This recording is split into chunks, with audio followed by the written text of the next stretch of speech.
So I'm going to place a single crochet border or UK double crochet border around the edge of these motifs that are on the bias, which obviously means crocheting into these raw edges. Well, I call them raw edges as opposed to nice neat front and back posts. You're going to need to crochet into these edges here. So I'm going to do a single crochet UK double, as I mentioned. So what we need to find out really is what is the gauge. How many stitches do I need to put along here to match the gauge? I don't actually have a section of single crochet, but what you can use as a guide is the stitches on the edge of one of these motifs. So you could use part of your bit you've already sewn. So what I tend to do is just fold, get this raw edge, line it up with a piece of crochet along the edge so I can count these stitches. So I already know that my full block has got 22 stitches, including the chain space. So I just need to make sure I actually find the corner there, and then I'm just going to count the remaining stitches. 1, 2, 3, 4, 5, 6, 7, 8. Count the chain 1, that's 9. So what was that? 22 and 9. So for me that's 31 stitches along this edge. So I'm just going to use my calculator to work out how many stitches per I need to put into each side. And obviously we've also gotten the anomaly here of the hole. So what did I say it was? 22 plus 9 is 31. Can't remember if that's right, but anyway, I'm just 1, 2, 3, 4, 5, 6, 7, 8, 9, 10. I've got 10 rows divided by 10, so that's 3.1 stitches per side. 1, 2, 3, 4, 5, 6, 7, 8, 9, 10. Yeah, so basically if I do 3 stitches per side, I will get 30 stitches, but I need 31. Now, that's pretty handy. Then I'm just going to put the extra one in that hole. So you might have to do a bit of rounding up, a bit down, a bit of rounding up, a bit of rounding down. You might have a different size square than me, but the principle of working out how many stitches you need along the edge is the same. So 3 on each side. So that's pretty handy because, and there is a lot of trial and error with this. I'm actually going to start, I like to start in the middle, because most people's gauge for single crochet UK double can vary considerably from other stitches. It tends to be slightly tighter. Some people's stitches tend to be a bit wider. So again, there's not a fixed number for this. You've got to just try it out. So the way I've done these motifs, there's 3 chains running up the side of each row, because I started each row with a chain 3 and I ended each row with a chain 3, so it makes it super easy when you're doing the borders. So 1 in the corner, and then I'm going to go into these chains. So I'm literally just crocheting straight through the middle of the chain, not round it. I'm crocheting into each chain. So remember, a single is into the stitch, pull up a loop, you've got 2, yarn over, draw off 2. I didn't explain that very well, did I? Let me do it again. And as you can see, I haven't sewn my ends in. I tend not to sew these edge ends in because I prefer doing them after I've done the borders. Into the stitch. Some of these singles are a bit tight, pull up a loop, yarn over, draw off 2. So remember, I'm putting 3 along each edge here. Put 1 in there, got 3 in there. I need to do another one here.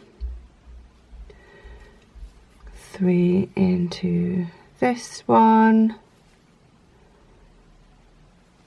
And this again, this is where having a decent hook really pays off. If you've got those kind of cheap knockoff hooks off Amazon that are pretending to be Clover or some other good brand, what you'll find is that the tips are not often very sharp, and it's very difficult to get into the right part of the stitch. So I think that's actually looking quite good. There's usually I have to have a few attempts at this to get the numbers just right, but I think I've hit the perfect number. I think that looks pretty good. So obviously I would pick one of the colours that I've used for the actual motifs, because I think it just looks neater, and then if I did want to add another colour I would join it onto this rather than onto the raw edges. Okay, in the corner I have got a slip stitch join, so I've gone into the legs of the slip stitch in the corner there. I'm going to single, chain one, it's basically turning the corner, and single. Let's have a little look at that. Looks quite sweet. And then again, that was in the corner, and now I've got 3 chains here, so I'm literally going through the middle of the chain, which is basically catching the back ridge of that chain. This first one's gone a bit tight, but I can still get in there. And then again here I've got 3 chains. I need to pick what I'm doing here, because 1, 2, 3, I may have not done it correctly when I was actually making the motif, but I think I accidentally put a chain 4 there. But either way, we want to stick to the 3 stitches per edge of the row.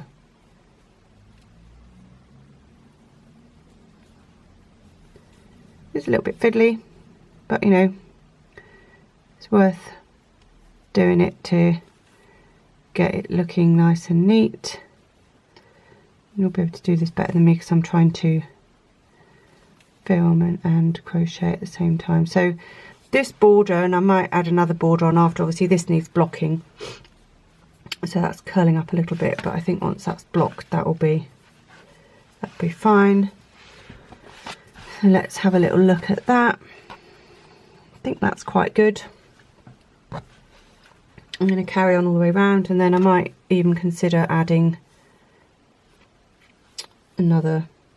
This is just sort of, you can either leave it like this obviously, or use it as a foundation for something else. Another border. What have I got there? I've got to do one more. 3 in this cream coloured side. It's actually not cream, this, it's like a really pale pink colour, which is usually not a colour I like. I actually ordered it by accident. I thought it was cream, but in the light you can see it's actually pink. 1 in the centre of the ring, and then reverting back to 1 in each chain. So the other thing is, if you discover that this is a bit too tight, and maybe the gauge is a little bit too tight, you've got a couple of options. I would prefer, in my case, I think that's all right. I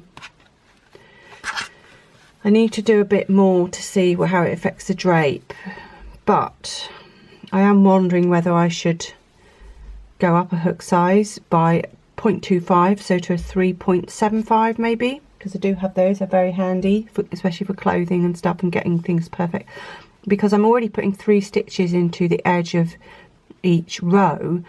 I don't really want to be putting any more stitches in there, because then I think it's just not going to look right. Plus it's more difficult to, it'll be more difficult to manage, won't it, if I decide that instead of 31 stitches I need, I don't know, 32. That wouldn't be too bad. I'd probably just put 1 extra one in the corner. Maybe I will do that in the starting ring. Maybe I can put 2 in there.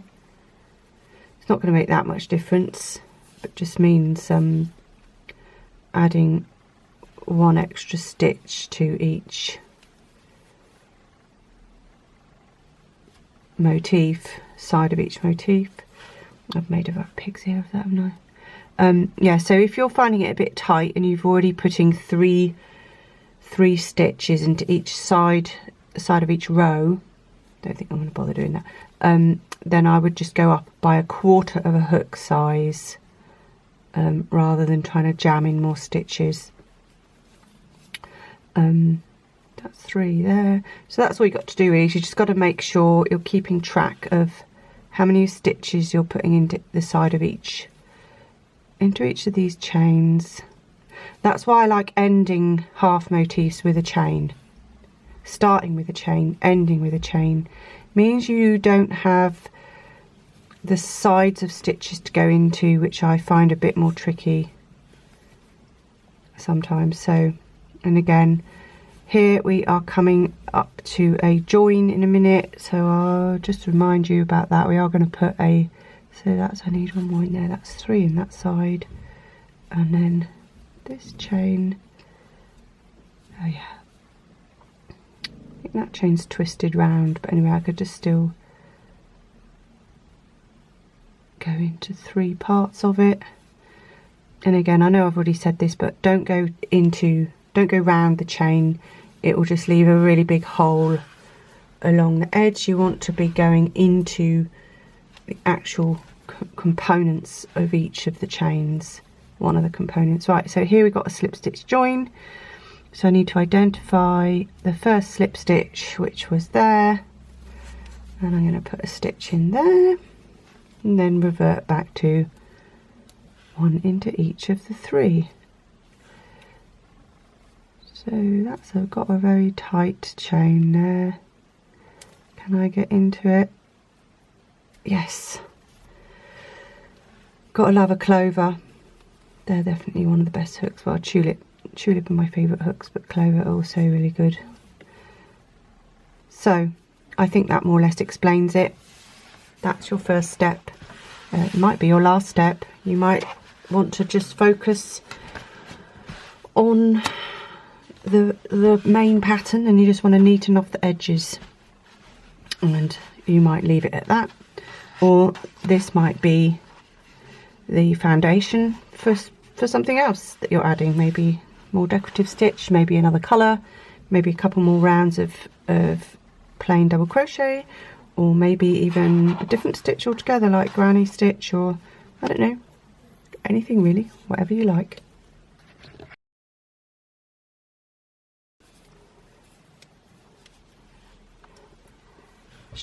So I'm just finishing off this single crochet border on the edge of my 2 coloured bias solid granny square. Hang on, what have I done there? Okay, yeah. And I'm ready to do a sewn bind off. So you need a pair of scissors and a needle. Pull the live loop out completely. Get your needle. Sewn bind off involves making a mock stitch, so you have to look at what's going on at the start of the round. So in this case we had a chain 1 and a single crochet. So the chain 1 is just this sort of knobbly thing. We had a single crochet, which means we need to go into the second stitch. So I know it seems a long way away, but this is the correct stitch to go into. You're going to thread the needle through, so I'll do that again. I did it a bit quick, didn't I?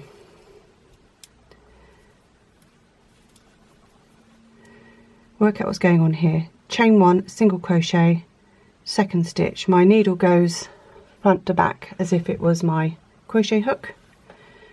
And then I pull the needle through and I tighten.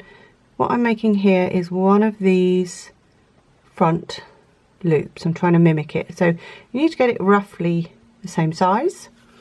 Turn the work to the wrong side. I know I've got a lot of ends here, but I mean I've sewn in all the other ends, it's just the edge ends I like to leave them till last, so that you've actually got somewhere to sew it in and you don't inadvertently maim the edge of the crochet and make it difficult to crochet into. That's a lot of people seem to do that. Okay, anyway, I've gone off on a tangent. So I've turned the work to the back, and I need to look at this bit that I've just sewn. Follow it along from right. From the left. No, that's the right. From the right, follow it round. Where's it coming out of this stitch? That last stitch that you made. Tilt the work so you can see the top edge of the stitch. The needle's got to go down in front of this strand that you've already sewn, and it's catching the back loop of that single crochet stitch and that back ridge. Then you pull it. When you pull it to the left, and you're pulling it until it matches the size of all these other stitches. So when you first glance, you shouldn't be able to tell where your sewn bind off is. That is the beauty of it. So I'm happy with that. That is completely unstable, so I'm going to catch the leg of that first single crochet to the right, and then I'm going to pass it through the back of the work, through at least the legs of at least 3 stitches. Oh, I lost it. And then that is still not secure. You always need to go 2 different directions with the sewn bind off. So now I'm going to catch another leg and go back a bit, or if you don't want to do that, you can literally do a tiny back stitch catching in a leg and travel along a bit again, and that does the same thing basically. So that's it, your sewn bind off. That's your single crochet border for this. You need to wash and block this, and you need to block it quite not vigorously, but you know, you need to be quite assertive with the blocking. So obviously you need to wash. This is just a little sample I've got here, it's not actually a full scarf. You need to do what you would normally do with blocking, pin it all out. So you'd wash it in lukewarm water with a very mild detergent, squeeze out all the excess water with a dry towel, and then you'd pin it out on a dry towel or a blocking mat like this. And what you're focusing on here is the corners. So I know I'm using my you wouldn't use your tapestry needle, you'd use stainless steel dressmaker's pins, and then you need to focus on the bits that are not straight. So at this point it's often these corners that are sort of dipping in, and you can pin everything out nicely. Focus on the corners. A tip with the blocking the corners is to make sure your needle goes completely vertical or perpendicular to the mat. Go in a little bit, tilt it outwards like this, away from your work, and then stab it in, and that really helps to set that corner. And I've literally put the needle in the chain 1 corner. If you've put 3 stitches in the corner, you will obviously put it in the middle stitch. I've got a chain 3, so that's where I'm going to pin that out, and I'm going to do that for all the corners. And then anywhere where I've got a little bit of a dip, like here or at these other corners here, they also need to be pinned out. So again, I haven't decided what I'm doing with this yet. I might put some tassels on it, or might use it for something. I don't actually have very much of this yarn, so haven't fully decided. I quite fancy making a sweater out of this actually, but anyway.